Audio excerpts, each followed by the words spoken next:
Con il segretario generale Giampaolo Zanni della CGIL di Vicenza e provincia, purtroppo un morto sul lavoro non è assolutamente una tragica fatalità, diciamolo chiaramente. Avrei voluto non essere qua oggi perché per l'ennesima volta e la quarta volta nel Vicentino dall'inizio dell'anno si verifica un infortunio mortale. Noi non parliamo mai di fatalità quando si verificano queste tragiche realtà. Significa semplicemente che dobbiamo fare di più sulla sicurezza perché non si deve morire sul lavoro.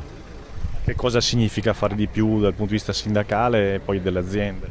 Fare di più significa imparare dai mancati infortuni, imparare anche dagli infortuni per poter sviluppare una cultura e misure di prevenzione che evitano anche cose che non avevamo fino a questo momento valutate.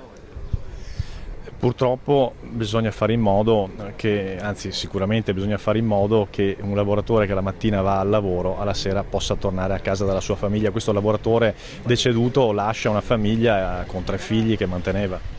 Questa è la cosa che non vorremmo mai dire, la realtà che non vorremmo mai affrontare.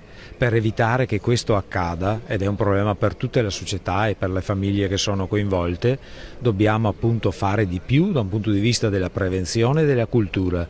Ripeto, senza voler in questo caso non attribuire responsabilità o colpe perché altri dovranno farlo, ma tocca a tutti noi, organizzazioni sindacali, Spisal, agire per fare in modo che si impari anche da questi fatti tragici per evitare che si ripetano.